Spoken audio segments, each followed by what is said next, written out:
Welcome to Ideagen TV. Today we have with us Peter Fatelnig, Minister-Counsellor for the Digital Economy at the European Union, Delegation to the United States. Peter, welcome. Many thanks, George. Many thanks. Great pleasure being with you here. You know, Peter, it's always wonderful to connect with you and to have a conversation. Certainly, we'd love our global audience today during this summit to hear from you, to hear directly from you on what are your roles and responsibilities at the EU in your role as Minister-Counsellor for the Digital Economy. Well, I'm working out of the Washington, D.C. office in a diplomatic role, and often I describe diplomacy as a form of journalism, except it's a two-way journalism. So my job is explaining the European Union digital policies and objectives to my friends here in the US, and vice versa. Equally, I explain US policy to Brussels. Now you can imagine that translation is quite an effort in this process. It's a very great job. It's a lot to learn, a lot to do, as digital is really one of these key policy areas we are focusing on. And perhaps I could just add, would be interesting, you know, just imagine this pandemic would have hit us 20 years ago. If we all roll back 20 years, how exactly would we cope with the situation? That's right. It's really, you know, Peter, it's really remarkable in that, you know, we just a few short months ago had a conversation about you know, presenting at a summit, and based on the changes in the format, we now have a digital convening, and very interesting. I'd like to go back. You talked about going back. How about going back to when you first started your career? What was it like when you first started with the EU? It was a very different time.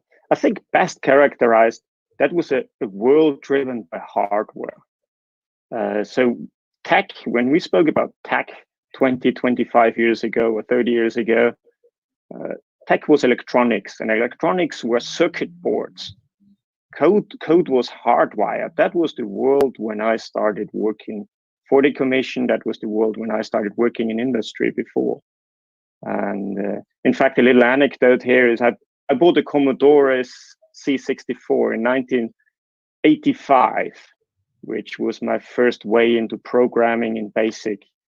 But there was basically no use for software at that time. I found it, to be frank, I found it quite boring. I mean, I was working on little programs, but there were no users. There was nobody using it. So that was a world of hardware, and it has changed so much in the last 20 or 30 years. You know, Peter, that's really fascinating, you know, to hear your perspective about the beginning of Peter's career with the European Union. Can you tell us a little bit about how you helped to drive forward internet innovation policies within the European Union? Mm-hmm. If you allow me once more sort of a bit of a flashback on my career, I started as a junior engineer. My first job was with Texas Instruments at the semiconductor factory in Germany. I wanted to get into this really cool business that was really top-notch engineering at that time. I wanted to know that technology and to learn that business. And fabs were at that time a place you could walk into. I worked in there with protective gear, and products were handled manually, shifted from machine to machine, and for the various next processing steps. There was a lot less software at that time, a lot less process-driven software. When you go into a fab today, it's just one big machine, the size of a large building. It's sealed off, fully automatic, robots are moving everything, software is controlling everything, costs you $5 billion before you get the first silicon out of such a factory. So what we have seen is that the last 30 years, software really has eaten the world. And I think this is something we have to appreciate, because there are profound policy implications. This is just the way things are today. It's not whether we like it or not, doesn't matter. This is the way the things are. And the better we can recognize the pros and cons, the better I think we will be able to move forward. That's right. That's right. And after such a long career in the tech industry and dealing with technology, how has your background really helped to inform and affect a key role in helping us to overcome this global situation with the pandemic? How do you see technology playing a role in that? Well, before we look into the future, let's maybe look a little bit back. Let's see what is at play already. So we have today an exchange of information, which is unprecedented. The public sector has a lot of information at their fingertips. Governments around the globe communicate within seconds. So there is a strong interaction with citizens. Citizens are part of that living of the pandemic as never before. We have all information, statistics available, updated every few seconds on a variety of websites. So I think that the level of information is very different what we have today. There is research ongoing in the background. High performance computers are being tasked to model drugs for finding treatment and vaccines. That hasn't happened, but it's happening as we speak right now around the world, not just here in the US. That happens in China, in Europe, in India, and in other places. Contact tracing is probably the next thing which is going to come. There's no point in employing thousands of people who are tracing people across the country, trying to give them a ring, and then they are not home or whatever. So there's a lot more we can do. So if we think longer term, I have the feeling we ain't seen nothing yet. And one of the things I can clearly see coming in managing that pandemic and mastering a similar situation better is artificial intelligence. We will see that this technology will be added to essentially every product and service. And AI is providing today already services for specialized for addressing the challenges of this pandemic. Let me tell you about a German company. It's a small startup. They developed software for spotting cancer on lung CT scans. There are many companies doing that out there. They claim to be very good.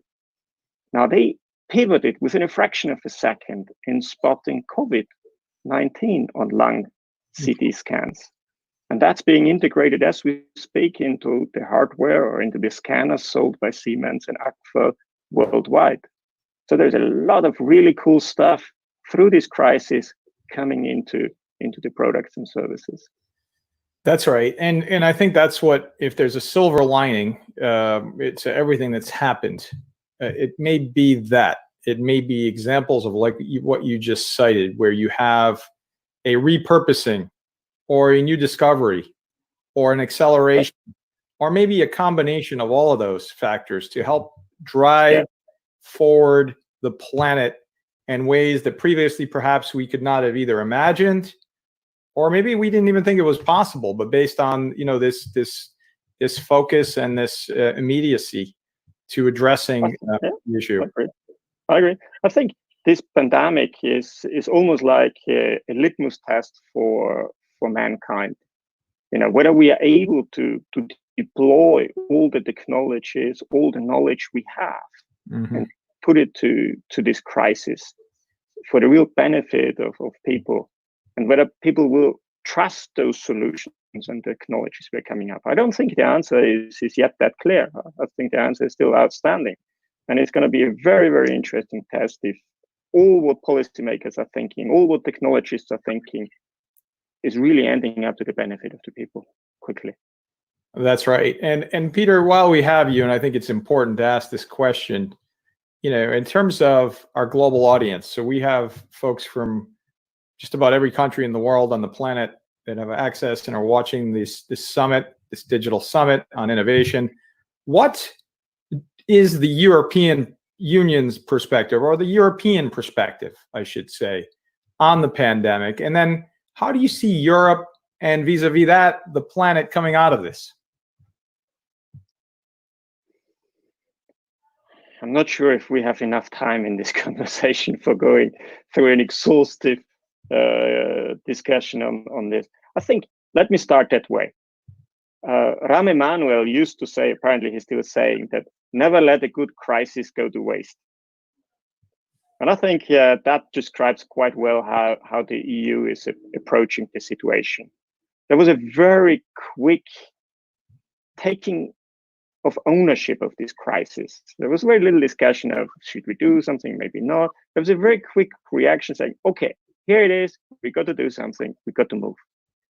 That quickly liberated early on thinking, not only about how do we mitigate the crisis, but sort of after the first masks were handed out, people were starting thinking immediately, what does it mean for afterwards?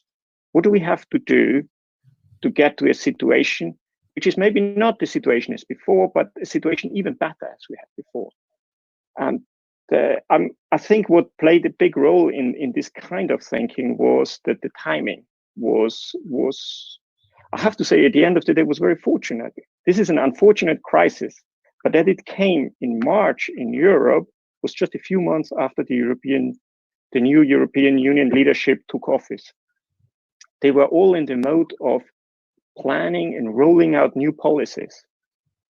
And what you see now, that the European Union has used that crisis as an opportunity to come back with stronger EU policies, with a bigger EU budget, which addresses not only the crisis, but addresses of what sort of society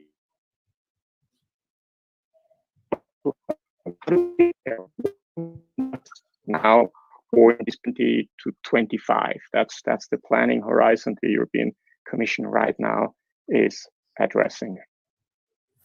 Incredible perspective, Peter, and as always. And so during the course of your career, what is an example of one of your favorite projects that you've worked on, and why? I think there are a couple of projects and initiatives where I entertain a vanity of being proud. I work for a public organization, so normally one isn't that proud of work you do there. But perhaps if I can name one, it is a project called FiWare, or Future Internetware. We developed in that project an operating system, an open source operating system for cities, for factories, or in fact for any complex data environment. It breaks information silence, makes IoT simple, and transforms data into knowledge. And I think the key here was it's secure, open source, complying to EU values, and becoming a real export now. So because today, if you talk about data platforms, if you go in a city or in a factory, it doesn't matter. Platforms are closed, not interoperable. You cannot port your data somewhere else easily. You're hostage very often. You're hostage to your vendors to provide this technology. And frankly speaking, often you don't get a bad deal. In particular, the public sector never gets a good deal out of tech companies providing services to them. So platforms need to be open and interoperable, and FiWare is this leading technology right now in providing that. And I'm glad and excited to see it grow every day. Well, that's incredible. And that's a perfect segue, I believe, to my next question, which is related to the 17 global goals of the United Nations. So you probably heard me talk a lot about these. I know you and everyone across the planet refer to these, especially with the EU's lead on a lot of these goals and awareness and effectiveness in helping to achieve those. But in a perfect world, Peter, in a perfect world, if you had the choice and the ability, which goal of the 17 would you like to see achieved first, and why? Well, I'm not sure if that is a trick question you're asking here, because you know very well that the Sustainable Development Goals, all of them are an interlinked system of policy indicators. So picking one is kind of neglecting the others, and I'm neglecting that they are actually connected. But you make me pick one, so I will pick one. And my lucky number in life has always been the 13, so I go for the 13, which is climate action. And there is no question today, climate action, there's no question that mankind has changed the face of the planet. whether you call it climate change or something else, humans have introduced risks in the ecosystem we find hard and costly to manage today. That's pretty much a fact. You can look wherever you want. And maybe it is the right of humans to do so, to do and use that planet in whatever way they want. But at the moment, it's the only planet we have. So we probably want to keep it habitable, perhaps retain most of the charm of this planet we love so much. So if you ask people out there what they love, I mean, people love nature. Flora and fauna is to be retained, what citizens want from policymakers. So it's not a question whether we want to do it. What is interesting is, if I pick climate action, it's maybe the outcome is a better environment, or more or less declining environment. But perhaps what is the more interesting thing here is with the Sustainable Development Goals, by pursuing one, you can get different outcomes, several outcomes. Clearly for the European Union and the EU Green Deal, it's about the economy. Achieving a climate neutral society and economy by 2050, this is the target, not just for a better environment, but this is also a better economic or environmental target, because we would like to build those industries which are necessary for society and economy in 10, 20, 30 years from now. And that's an economic objective. And what I like here is that by just picking one, I think one I can address all the others in an indirect way too. And this is maybe what countries or those who are working with sustainable development goals should realize. You don't have to go after all 17. You probably can only pick one at the end of the day. Do that and then pull the others along with it. That's incredible insight. And I like how you from an analytical perspective broke down the goals and basically chose the goal that perhaps is most important to you personally and professionally, and then created that context for the connectivity to the rest. I personally like goal number 17, which is the partnerships piece as well, because without the partnerships, you also can't achieve all the rest. So it's really fascinating. But what I agree on wholeheartedly, and what I believe Ideagen espouses is the belief that we can achieve these global goals by 2030, that it's absolutely vital to have awareness at a baseline of the goals. What are the goals? And for people to understand that there was a unanimity, that the United Nations agreed unanimously on these 17 broad goals. There was no dissension around the final agreement around these 17 broad goals. And to your point, no matter what you call any of these goals and how you frame them, they're all critically important, and every country in the world, including the United States, has agreed to these. So I think for all of us as citizens of global citizens of the planet and the rest, it's great to be aware and to then, if we can, do our part to help achieve the goals by 2030.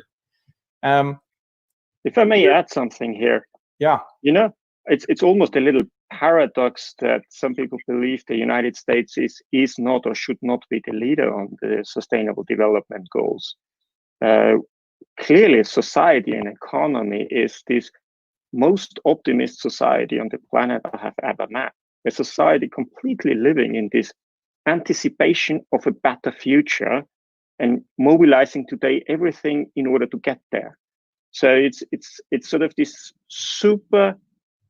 super big asset the United States has as society, as economy, in just coping with essentially any problem coming down the timeline. And I don't think it would be a disservice to call the United States maybe not a leader in this. That's right, and it is, and I think when the MDGs concluded and the SDGs, the Sustainable Development Goals, began, and that shift to focusing on all of the countries involved instead of just developing countries, perhaps, that then became important. And then that's why I believe the awareness piece is so important, because these are not the MDGs. The MDGs were a great start, as everyone knows, but the SDGs include problems and issues that are right here in the United States of America or any other country in the world. So it's not just we're trying to help another place, it's we're helping our communities too. So there's that angle that I think is also critical for the awareness of these global goals. I mean, it's one planet, to your point. You know, there's poverty across the planet, including in the United States. There's human trafficking right here in the United States. All sorts of issues that are not somewhere else. They're also right here. So I think it's important to have that contextualization of what is important and how it impacts your community as well, in order to really be able to understand how you can even make a difference in your community and at the same time be helping to achieve the global goals, right? So it's not separate. It's all interconnected. And I think, you know, I'd like to ask you, Peter, what, from your vantage point, because you live so close to this, is one good way to help achieve the global goals?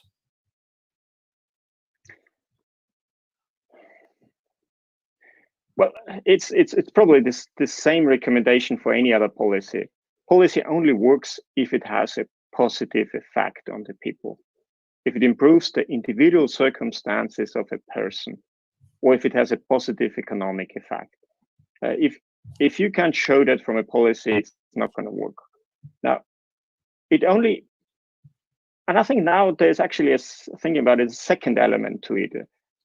Policy only works if it creates a positive perception by the citizens. So people understand why this is being done. They're part of that process.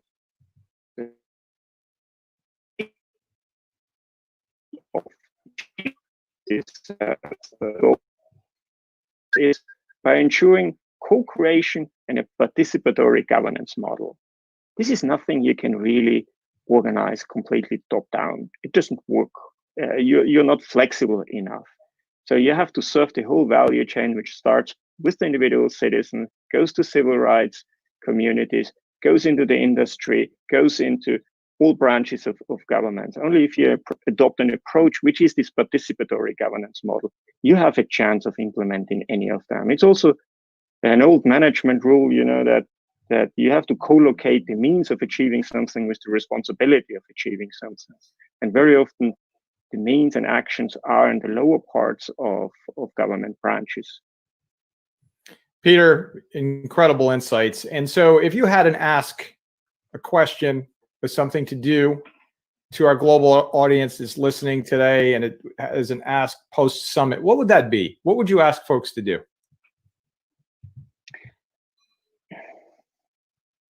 There's, you know, societal and economic progress are a step-by-step process, and there is a balance required, or you have to balance the attention to immediate policy needs versus long-term policy goals. But there is one piece where I think we're not paying enough attention to, and I would appreciate if the audience at least would sort of take a moment to reflect upon what I would like to propose.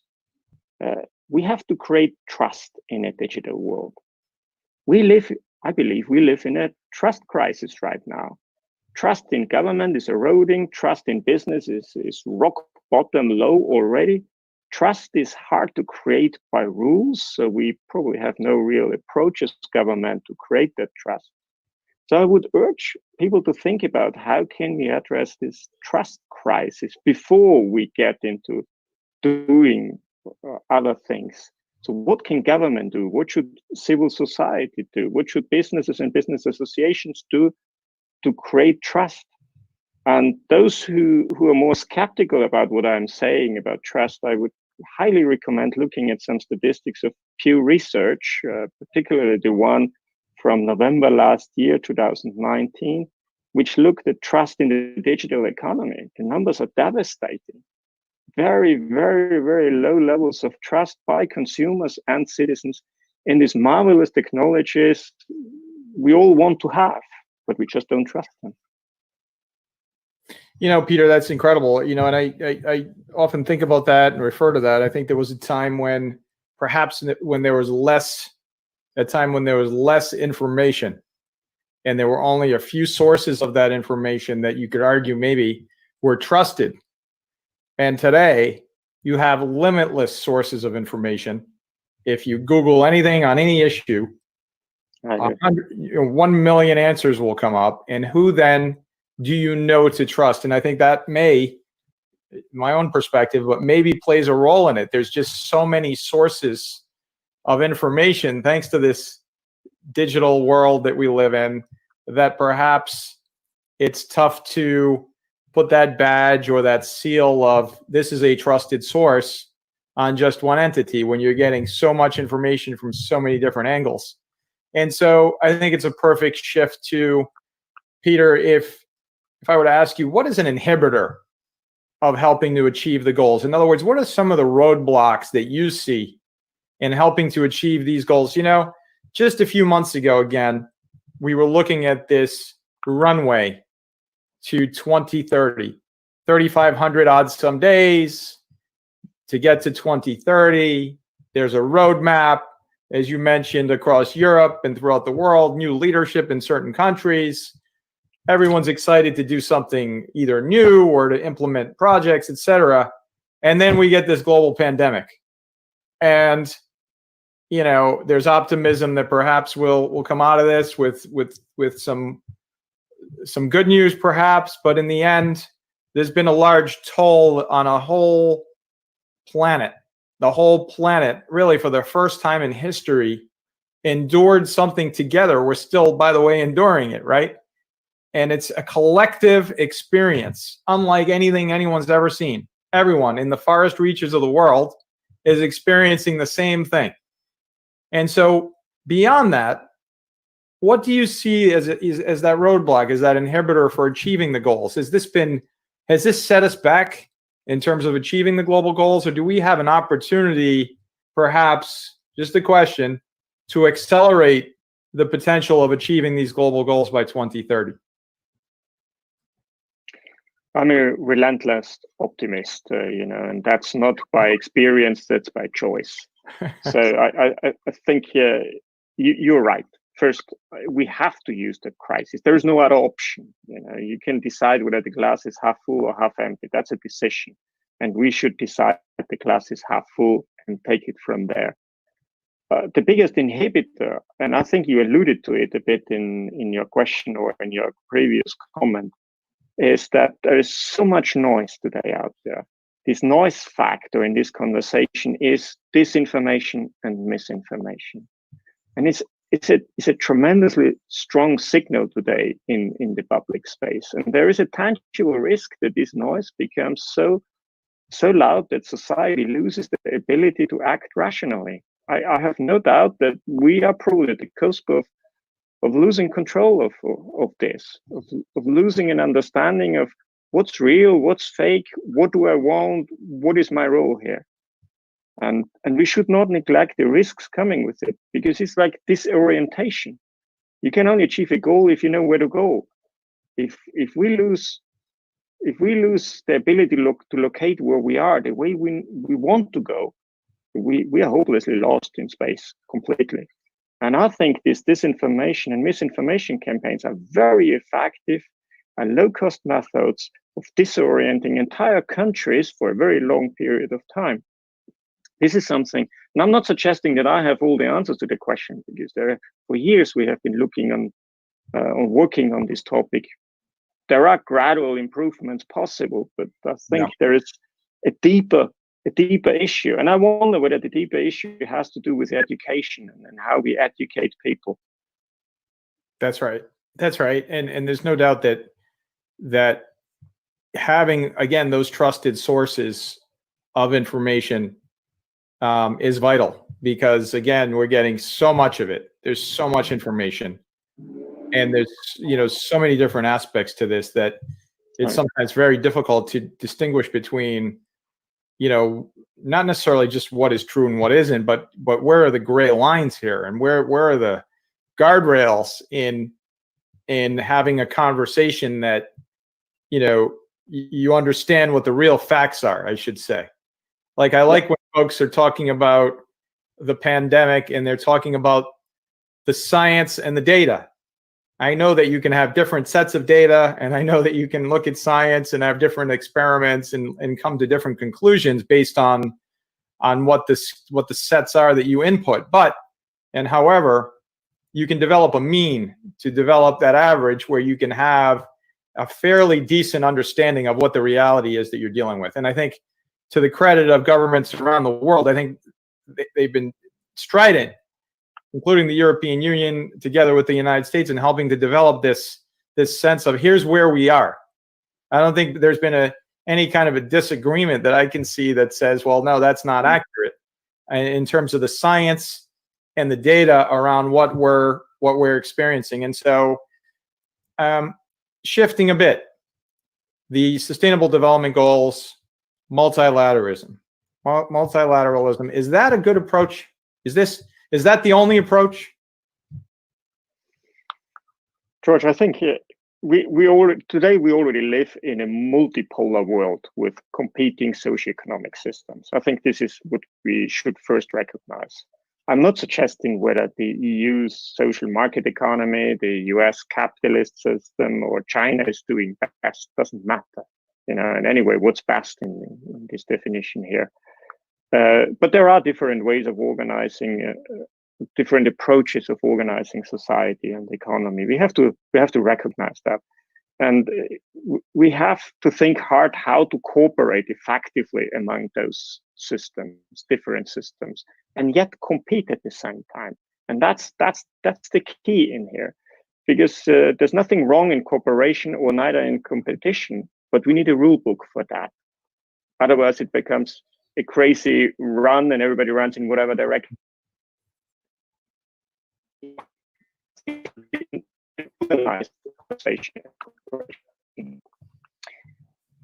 What is helpful in multilateralism, what we start learning now, is that we have to do away with the notion of winner. This is not about being first or being a winner.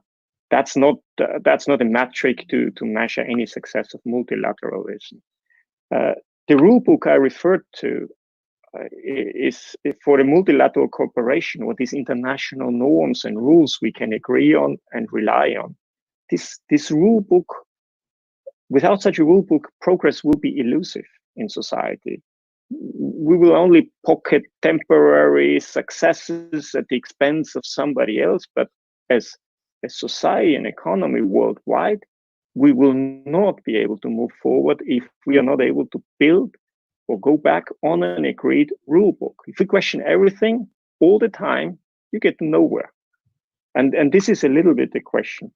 So is there a useful option to multilateralism? If we think 20 to 50 years ahead, I don't think so. I think we will have to come back to developing international norms and rule books and get as many as we can around the table to agree with them. It will take time and money to do so, but the investment will be great because we will be able to stand on the shoulders of those who have developed those rules. That's right, Peter. And so, based on your experience, and you've seen so much in the development and the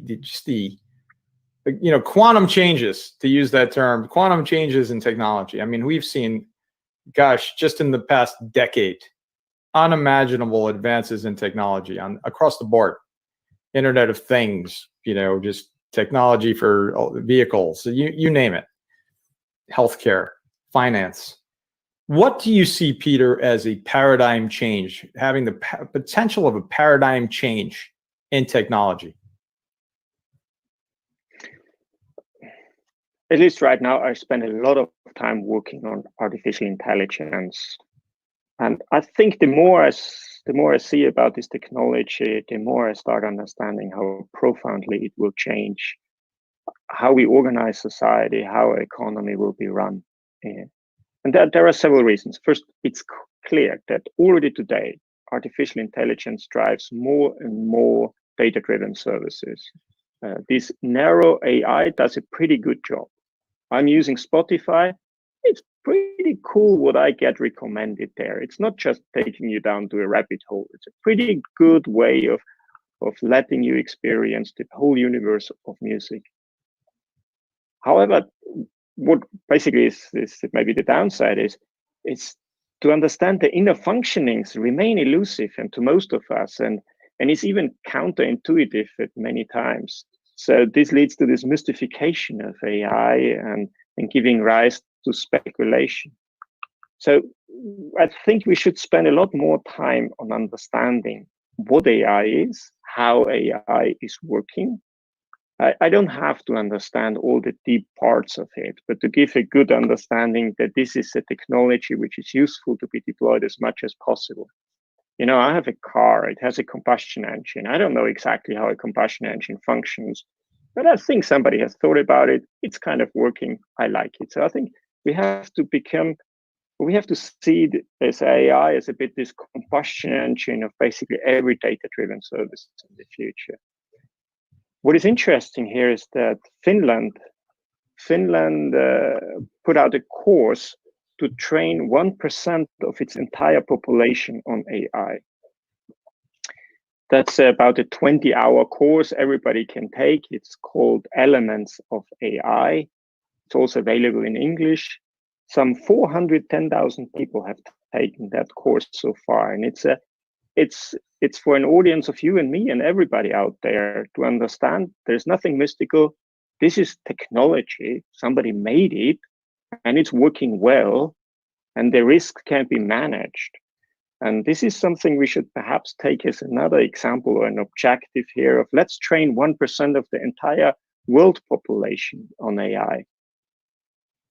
Peter, you've created a thought-provoking moment because, you know, prior to the pandemic, we heard a lot about the mismatch between skilled workers and the education needed to get into those skilled positions, and then the availability of those positions. So millions of jobs not aligned with the available skill sets. And now we're looking at this pandemic, which is forcing us to really rethink industries that you would have not, at least in the near term, thought about rethinking, like the restaurant industry. Think about the transformation that's happening digitally and otherwise. Think about the financial services industry. Healthcare is one of the ones that we're really looking at. I mean, if you look at healthcare delivery and telemedicine and all of the things you're talking about, and add a layer of AI onto that, like you mentioned at the onset of this program during this summit today, thinking about being able to spot lung cancer in these x-rays from a digital perspective, perhaps faster than the human eye, or equally important, maybe more accurately than the human eye.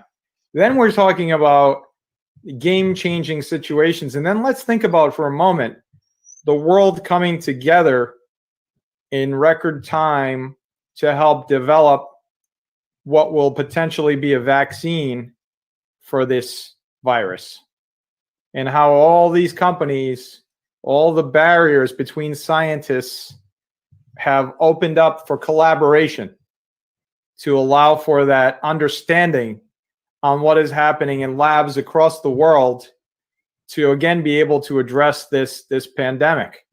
I want to applaud you and what, you know, everything that you're doing, Peter. I know you're a huge advocate for technology, and as Minister-Counsellor for the digital economy, certainly it's an important issue for you. I really applaud your work and your vision, and you really are an optimist, and so am I, which makes it a great, simple. You know it's going to be a great conversation when you get two optimists together. We both believe in a better day tomorrow. I want to thank you personally and professionally for taking time to join us during this Digital Innovation Summit presented globally by Microsoft. We could not be more thrilled to be having conversations with folks like yourself, because all of these issues are so important. We could go on for several hours and make it a summit in and of itself.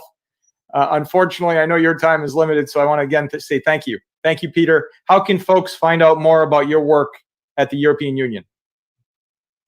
Follow us. We are on Twitter, European Union Delegation to the United States. Perfect. Thank you so much for having me. Greatly appreciate. Peter, thank you. Thank you very much. Thank you for all you're doing. Thank you for changing the world. Ideagen TV, Innovation Summit. Thank you so much.